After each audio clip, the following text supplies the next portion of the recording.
सत्यहिंदी.com पर मैं हूं नीलू व्यास और एक बार आपके साथ फिर से जुड़ी हूं आपके पसंदीदा कार्यक्रम आज का एजेंडा में, जिस प्रोग्राम के जरिए मैं आपके लिए लेकर आती हूं दिन भर की 3 बड़ी खबरों का विश्लेषण।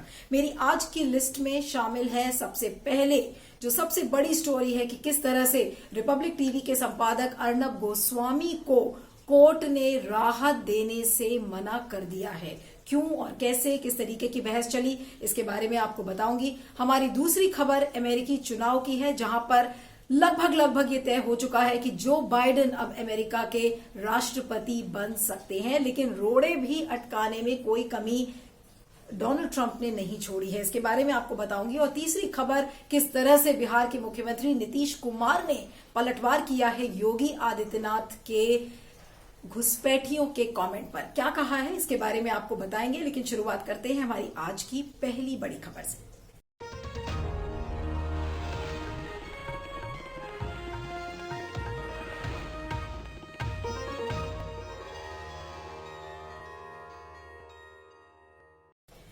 तो चलिए आपको ये बताते हैं कि रिपब्लिक टीवी के संपादक और जाने माने पत्रकार अर्नब गोस्वामी को राहत नहीं मिली है और आज रात भी वो जेल में गुजारेंगे। उन्होंने अंतरिम राहत की मांग की थी बॉम्बे हाई कोर्ट से और कोर्ट ने उन्हें राहत देने से मना कर दिया है, ये कहते हुए कि वो अंतरिम राहत तब तक नहीं देंगे जब तक बाकी पक्षों को सुन नहीं लेंगे। अब आपको बता देगा अबेटमेंट ऑफ सुसाइड के केस का मामला दर्ज हुआ है, जिसके तहत उनको गिरफ्तार किया गया है। मुंबई पुलिस ने उनके ऊपर एक और एफआईआर दर्ज की है, सिर्फ अर्नब गोस्वामी के ऊपर ही नहीं बल्कि उनकी पत्नी और उनके बेटे के ऊपर भी, कि उन लोगों ने मुंबई पुलिस के ऊपर हमला करने की कोशिश की है। तो ये जो पूरा मामला है, आज उसकी सुनवाई जस्टिस शिंदे और जस्टिस कार्निक के कोर्ट में 3 बजे शुरू हुई। और जो अर्नब के वकील हैं आबर्ट पोंडा, उन्होंने कहा कि अंतरिम रिलीफ की सुनवाई, अंतरिम राहत की मांग की थी और साथ में ये भी कहा था कि जो 2018 का अबेटमेंट टू सुसाइड का जो एफआईआर है उसे क्वॉश किया जाए, लेकिन कोर्ट ने इसे मना कर दिया, कहा कि नहीं, हम वो बाकी पक्षों को सुनेंगे। तो आबर्ट पोंडा ने फिर से कहा कि माय लॉर्ड मुझे 7 मिनट दीजिए। तो कोर्ट ने कहा आप 7 मिनट नहीं बल्कि 10 मिनट लीजिए, लेकिन हमें ये बताइए कि अंतरिम रिलीफ की इतनी बड़ी क्या जरूरत है। तो उन्होंने कहा कि बिना किसी जुडिशियल ऑर्डर के पुलिस इस तरह से किसी को अरेस्ट नहीं कर सकती है सुओ मोटो। और इसके अलावा उन्होंने ये भी कहा कि किस तरह से जो कंप्लेनेंट है उसने एक पुराने केस को खोलने की कोशिश किया है। साथ में आबर्ट पोंडा ने यह भी बताया कि अर्नब गोस्वामी ने अपनी बेल एप्लीकेशन को विड्रॉ कर लिया है, वापस ले लिया है, क्योंकि कल जब अलीबाग कोर्ट में जब सुनवाई चल रही थी तो उस समय कोर्ट ने यह बोला था कि इस मामले को हम आगे सुनेंगे। तो आगे सुनने की वजह से उन्होंने अपनी बेल एप्लीकेशन को विड्रॉ कर दिया है। तो कुल मिलाकर अब मामला कल फिर से कोर्ट में आएगा। कल 3 बजे इसकी सुनवाई है। तो अर्नब गोस्वामी की मुश्किलें ऐसा लगता है कि बढ़ती ही जा रही हैं और राह उनके लिए इतनी आसान नहीं है। अब कल जब सारे पक्षों को वकील, जब जस्टिस शिंदे और जस्टिस कार्निक सुनेंगे तो उसके बाद उन्हें अंतरिम राहत मिलती है या नहीं मिलती, ये बड़ा सवाल है। लेकिन पूरा जो ये मामला है, अन्वया नायक जो आर्किटेक्ट थे और उन्होंने सुसाइड किया था, उनकी मदर ने सुसाइड किया था, दोनों ने आत्महत्या की थी, ये कहते हुए कि अर्नब गोस्वामी और 2 और जो कंपनीज थी उन लोगों ने अपने पेमेंट्स नहीं दिए थे। रिपब्लिक टीवी ने अपने इंटीरियर डिजाइनिंग करवाई थी, करीब 83 लाख रुपए का भुगतान होना था, लेकिन अर्नब गोस्वामी ने नहीं किया। तो ये पूरा मामला, ये सारे पक्ष अब कल कोर्ट में आएंगे और कोर्ट ने इन सारे पक्षों को नोटिस दिया है और कहा है कि आपकी जो प्लीडिंग्स हैं आप उसको एक्सचेंज करिए और कल इस मामले की सुनवाई है। लेकिन दूसरी तरफ आपको ये भी बता दें कि अर्नब के समर्थन में जिस तरह से अलग अलग जो गुट हैं वो जुट गए हैं, जैसे करनी सेना की खबरें आ रही कि किस तरह से वो अर्नब के समर्थन में जुट गए। कल भोपाल, मुंबई, अलग अलग जगह से खबरें आ रही थी कि किस तरह से अर्नब गोस्वामी के समर्थन में एक भारी भीड़ उमड़ कर आई है और विरोध प्रदर्शन इस समय चल रहा है। और सब ने, बीजेपी के जितने भी नेता हैं वो प्रेस की आजादी का उल्लंघन इसे मानते हैं, फ्रीडम ऑफ एक्सप्रेशन का वायलेशन मानते हैं। इसको लेकर रविशंकर प्रसाद, अमित शाह, जयप्रकाश जावड़ेकर, स्मृति ईरानी, सारे नेताओं ने इस बात को कहा है कि ये इमरजेंसी के दिनों की याद दिलाता है। तो कहीं ना कहीं एक गवर्नमेंट का सपोर्ट दिखता है, क्योंकि ये जितने भी सारे नेता हैं बीजेपी के, ये जब इतनी अलग अलग वेबसाइट्स पे आज आप देखिए इस तरीके की खबरें हैं कि कितने सारे पत्रकारों को गिरफ्तार किया गया, बंद किया गया, लेकिन बीजेपी का एक भी नेता उनकी सपोर्ट में नहीं आया। लेकिन अर्नब गोस्वामी के सपोर्ट में इस समय सिर्फ बीजेपी ही नहीं बल्कि बीजेपी की यूथ विंग, अलग अलग जो सब्सिडियरी विंग्स हैं वो सारी अर्नब के सपोर्ट में खड़ी हो गई है, ये दिखाने के लिए कि अर्नब के साथ बहुत गलत हुआ है। दूसरी तरफ आपको बता दें कि सोशल मीडिया पर एक फोटो है जो कि बहुत ज्यादा वायरल हो रहा है, और वो फोटो जिसमें ये दिख रहा है कि एक युवक है जिसको उल्टा टांगा गया है और उसकी पिटाई की जा रही है। और ये फोटो जब वायरल हुआ है तो इसको लेकर बहुत सारे लोग लिख रहे हैं कि ये अर्नब गोस्वामी की तस्वीर है और मुंबई पुलिस इनको इस तरह से पीट रही है। तो इसमें भी आज दो भाग नजर आए देखने को। कुछ लोगों ने कहा कि नहीं, अर्नब के साथ ये गलत हो रहा है और मुंबई सरकार, उद्धव ठाकरे की सरकार को बर्खास्त तक करने की डिमांड इस फोटो के चलते आ गई। लेकिन बाद में जब ऑल्ट न्यूज ने इसको फैक्ट चेक किया तो ये बताया कि ये एक फेक फोटो थी, इसमें अर्नब गोस्वामी नहीं बल्कि देवरिया का एक मामला था जिसमें कि कुछ चोरों की पिटाई पुलिस कर रही है। तो इस तरीके की भी खबरें आज आ रही हैं। लेकिन कुल मिलाकर आज मामला ये है कि अर्नब गोस्वामी के सपोर्ट में किस तरह से जो अबेटमेंट टू सुसाइड के इन्वेस्टिगेशन का मामला है वो अलग है, लेकिन किस तरह से बीजेपी एक ब्लाइंड समर्थन में आ गई है वो देखने वाली बात है कि जब कोई छोटा मोटा पत्रकार है, अगर उसके खिलाफ अगर कुछ हो जाता है तो बीजेपी के कोई भी नेता आगे बढ़ चढ़कर नहीं बोलते। लेकिन अर्नब की जो पत्रकारिता की स्टाइल है उससे बहुत लोग इत्तेफाक नहीं रखते, उसे बहुत लोग पसंद नहीं करते। लेकिन स्टाइल ऑफ जर्नलिज्म एक बेसिस नहीं बन सकता उनको गिरफ्तार करने का, ये मैं भी इस बात को कह रही हूं। लेकिन मैं इस बात को भी यही बोलूंगी कि जिस तरीके से अर्नब गोस्वामी पत्रकारिता करते हैं वो आज अपनी ही वेंडेटा जर्नलिज्म की जो पत्रकारिता वो करते हैं उसी का आज वो शिकार हो गए हैं। तो ऐसी वाजिब चीज है कि बहुत सारे लोग आज उनको सपोर्ट नहीं करेंगे। एडिटर्स गिल्ड ने भी कल उन्हें सपोर्ट किया और कहा कि नहीं उनकी गिरफ्तारी तो और बहुत सारे जर्नलिस्ट ऐसे भी हैं जो बिल्कुल शांत होकर चुप बैठ चुके हैं कि उनको क्या स्टैंड लेना चाहिए, क्योंकि बीजेपी के जो बड़े बड़े मंत्री हैं इंक्लूडिंग अमित शाह और information and broadcasting minister Prakash Javadekar वो तक समर्थन में आ गए हैं। तो सबको कहीं ना कहीं अपनी ऑर्गेनाइजेशन का डर है कि कहीं ऐसा तो नहीं है कि अगर हम अर्नब का विरोध करेंगे तो उनकी ऑर्गेनाइजेशन पर भी गाज गिरेगी या उनको भी कटघरे में खड़ा किया जाएगा या उनको भी ट्रोल किया जाएगा। तो इस डर से आज बहुत सारे पत्रकार चुप हैं। लेकिन क्योंकि ये मामला इस समय कोर्ट में है और कोर्ट में जस्टिस शिंदे और जस्टिस कार्निक किस तरीके की सुनवाई करते हैं, क्या संज्ञान लेते हैं, इसलिए बहुत कुछ कहना इसमें अभी जल्दबाजी होगी। कल 3 बजे हियरिंग है तो देखना यह होगा कि कल अर्नब गोस्वामी को राहत मिलती है या नहीं मिलती। लेकिन एक बात आपसे जरूर कहूंगी कि ये जो पूरा प्रकरण है अर्नब गोस्वामी, किस तरह से उनको गिरफ्तार किया गया, बाकी जो प्रेस फ्रीडम की बात हो रही है, एक बिंदु जो कि बिल्कुल एक केंद्र बिंदु बन चुका है मैं कहूंगी, और वो है एजेंडा विहीन पत्रकारिता। आज बिना एजेंडे के जो भी ऑर्गेनाइजेशन पत्रकारिता कर रहा है उसके लिए सर्वाइवल मुश्किल है। Either you support the government और यू अपोज द गवर्नमेंट। तो इस तरीके का अगर आप स्टैंड नहीं लेते हैं तो आज पत्रकारिता का सर्वाइवल मुश्किल है। क्या यही पत्रकारिता की थी, या would you call it a new law in journalism? इसे आप कैसे देखेंगे, इस पर फीडबैक जरूर दीजिएगा। मैं आगे चलती हूँ।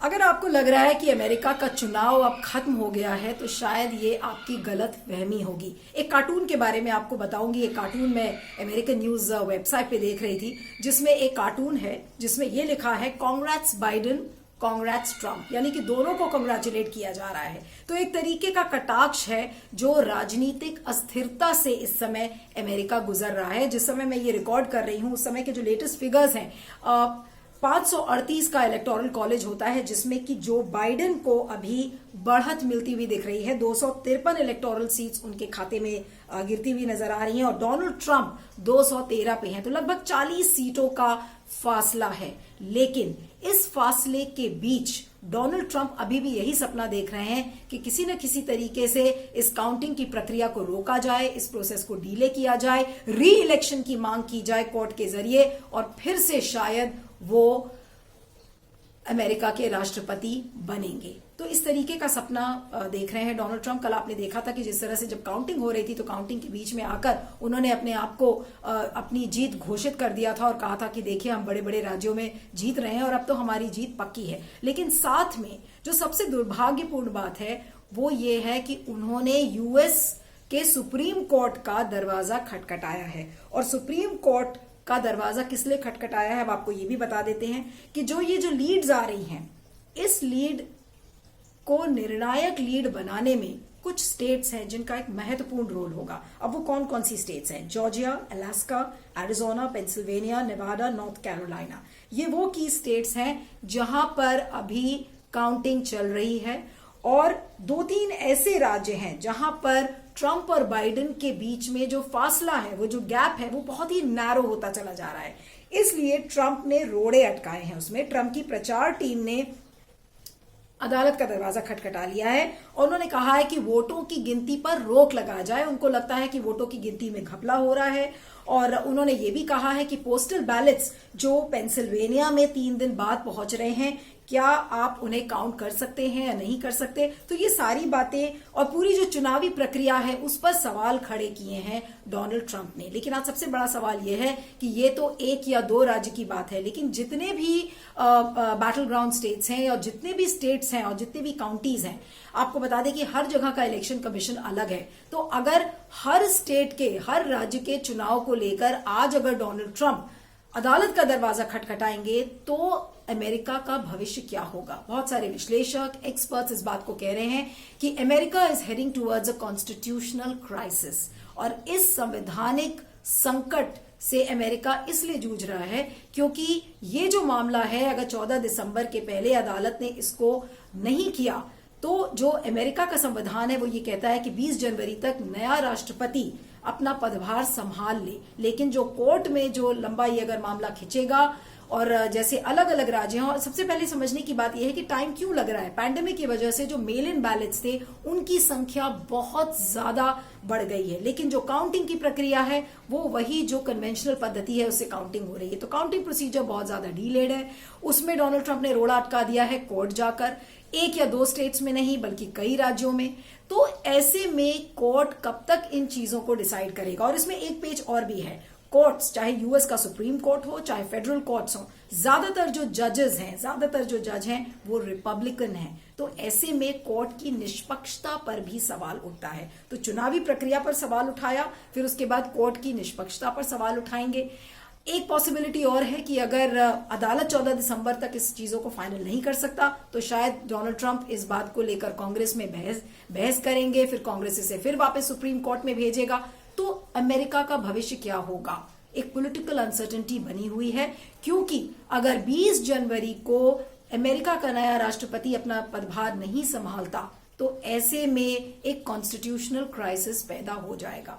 क्योंकि उसके बाद क्या होगा, तो वहां पर अमेरिका में राष्ट्रपति यानी कि प्रेसिडेंट ही सबसे सर्वोच्च माना जाता है और इसके बाद वहां पर कोई प्रावधान नहीं है कि अगर अमेरिका में राष्ट्रपति नहीं है तो उसके बाद कौन पदभार संभालेगा। तो ऐसे में इस समय अमेरिका एक संवैधानिक संकट से जूझ रहा है। लेकिन आपको जो टैलीज आपको मैंने बताई, बिल्कुल उससे ये लग रहा है कि अब ट्रंप का जीतना बहुत ज्यादा मुश्किल है। लेकिन क्या ट्रंप इसको शालीनता से स्वीकारेंगे कि वो हार रहे हैं, या फिर वो कोर्ट के सहारे अमेरिका को अनिश्चितकालीन एक टाइम के लिए बिल्कुल झोंक देंगे? लेकिन आपको ये बता दें कि जो कोर्ट्स में जाने का मामला है ये पहली बार नहीं है। 2000 में जब एल गोर वर्सेस बुश की लड़ाई हुई थी तो उस समय भी मामला कोर्ट में चला गया था। उसके पहले 1876 में रदरफोर्ड बी हेज और सैमुअल टिल्डन का मामला था, ये भी कोर्ट में गया था। तो अमेरिका के समाज को समझना होगा कि बहुत ही एडवांस्ड और पढ़ी लिखी एक डेमोक्रेसी मानी जाती है और सबसे ज्यादा लिटिगस कंट्री मानी जाती है। लिटिगस यानी कि जहां पर सबसे ज्यादा लिटिगेशंस भी होते हैं। तो लिटिगेशंस कोई नई बात नहीं है, लेकिन जो पॉलिटिकल अनसर्टेनिटी है वो जो राजनीतिक अस्थिरता है वो पूरे अमेरिका को ही नहीं बल्कि पूरे विश्व को एक तरीके से अस्थिरता में डाल देता है, क्योंकि अमेरिका पर बहुत सारे देश डिपेंड करते हैं। जो ग्लोबल ऑर्डर हम जिसे कहते हैं वो अमेरिका के ऊपर पूरा आधारित है। तो अगर आज अमेरिका में पॉलिटिकल अनसर्टेनिटी होती है तो उससे कहीं ना कहीं इकोनॉमिक इनसिक्योरिटी होती है और बहुत सारी चीजों पर इसका इम्पैक्ट पड़ेगा। तो अब देखना यह है कि क्या वाकई में ये लड़ाई लंबी कोर्ट में चलेगी या फिर देर आए दुरुस्त आए, शायद सद्बुद्धि दे दे और डोनाल्ड ट्रंप अपनी हार को स्वीकार कर ले। तो अब यही देखना होगा। इस पर आपका क्या फीडबैक है, लेकिन इस कार्टून पर ध्यान जरूर बताइएगा जो कार्टून इस बात को कहता है congrats Biden and congrats Trump. Do you really believe in this? Give us your feedback. मैं आगे की खबर की ओर चलती हूं।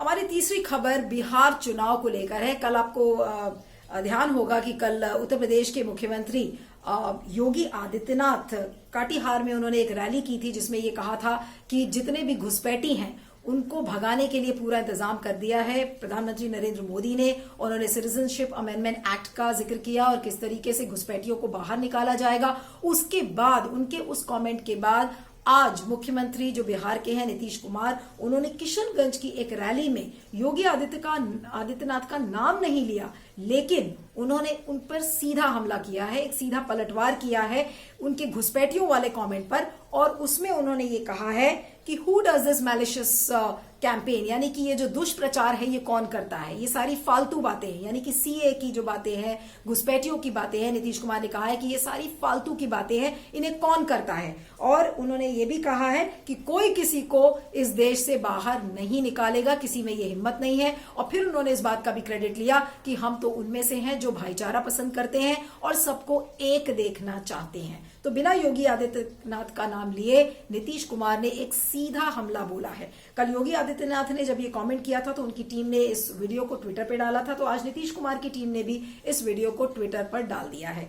इस वीडियो से एक बात साफ है कि जो आइडियोलॉजिकल लड़ाई है, जो वैचारिक खाई है दोनों पार्टीज के बीच में, बीजेपी और जेडीयू के बीच में, वो साफ नजर आ रही है। पहले ही हमें इस बात का शक था और कई बार मैं आपको बता चुकी हूं कि वहां के लोगों का ये मानना है कि कहीं ना कहीं एक बीजेपी और एलजेपी दोनों साथ हैं और जेडीयू को उसका रास्ता दिखाने की कोशिश बीजेपी कर रही है। तो ये जो एक कमेंट्स के थ्रू जो ये मामला पूरा सामने आया है नीतीश कुमार वर्सेस योगी आदित्यनाथ, ये इस बात का एक बार फिर से इस बात को प्रमाणित करता है कि कहीं ना कहीं आइडियोलॉजिकली दोनों पार्टीज एक नहीं है। अगर नीतीश कुमार एकता और भाईचारा की बात करते हैं तो योगी आदित्यनाथ पोलराइजेशन की बात करते हैं। लेकिन कुछ लोग ये भी कहते हैं कि ये हो सकता है एनडीए अलायंस की ये स्ट्रैटेजी हो कि एक तरफ वोट्स पोलराइज करें, दूसरी तरफ कैमरे के लिए आप एकता और भाईचारा की बात करें, ये भी होता है। लेकिन आपको बता दें कि नीतीश कुमार इस बार एक कमजोर नीतीश कुमार के तौर पर देखे जा रहे हैं इस चुनाव में। जो करिश्मा उनका 2005, 2010 और 15 में देखा गया था वो करिश्मा नहीं है। लोगों का ये मानना है कि सुशासन बाबू ठीक से शायद लोगों को न्याय नहीं दे पाए, चाहे वो कोरोना काल में माइग्रेंट क्राइसिस का मामला हो या रोटी या रोजगार का मामला हो। तो कहीं ना कहीं उनका जो करिश्मा है वो इस समय ओझल होता हुआ नजर आ रहा है। लेकिन नीतीश कुमार भी एक पक्के मजे हुए खिलाड़ी हैं। आपको बात बता दें कि थोड़े दिन पहले ही उन्होंने ये कहा था कि आबादी के हिसाब से आरक्षण देना चाहिए। अब एनडीए में आप बीजेपी के साथ हैं, आप आरक्षण की बात करते हैं आबादी के हिसाब से, तो जो बीजेपी का एजेंडा है, उनका जो कोर वोट बैंक है वो सवर्णों का वोट बैंक है और उससे और नीतीश कुमार के इस रिजर्वेशन वाले कॉमेंट से बीजेपी को नुकसान पहुंचता है। लेकिन नीतीश कुमार ने इस कॉमेंट को कहा और इसे भाषण में बोला। तो ये बोलना क्या डेलिब्रेट है, क्या जानबूझ के नीतीश कुमार ने बोला? आज क्या जानबूझ के नीतीश कुमार ने बिना योगी आदित्यनाथ का नाम लिए और ये कहा कि ये सब फालतू की बातें हैं? तो कहीं ना कहीं एक आइडियोलॉजिकल कैज़म जिसे हम कहते हैं, एक आइडियोलॉजिकल डिवाइड है, वो बिल्कुल साफ नजर आ रहा है। लेकिन ये क्या अलायंस की पॉलिटिक्स को इम्पैक्ट करेगा? वोटर जिस तरीके से पोलिंग बूथ तक जाएगा और वोट करेगा, क्या वाकई में बीजेपी और जेडीयू को इस पर वोट पड़ेंगे या फिर महागठबंधन के झोली में ये वोट जाएंगे? ये सारी देखने वाली बातें हैं। लेकिन ये बात साफ है कि जेडीयू और बीजेपी के बीच में जैसा बिल्कुल नॉर्मल दिखाया जा रहा है, जैसा जेपी नड्डा, प्रधानमंत्री नरेंद्र मोदी इस बात को बार बार कहते हुए आए हैं, तो कम से कम नीतीश कुमार के आज के इस कमेंट से कि ये सारी फालतू की बातें हैं और कौन कर रहा है ये दुष्प्रचार, तो ये चीजें साफ हो गई हैं। नीतीश कुमार ने ये कह दिया है कि वो कमजोर नहीं है, वो उनको जो मन आएगा वो बोलेंगे और उनकी पार्टी को जो सूट करता है वो इस बात को बोलेंगे। उन्होंने योगी आदित्यनाथ को नाम नहीं लिया, लेकिन उनको चुनौती जरूर दे दी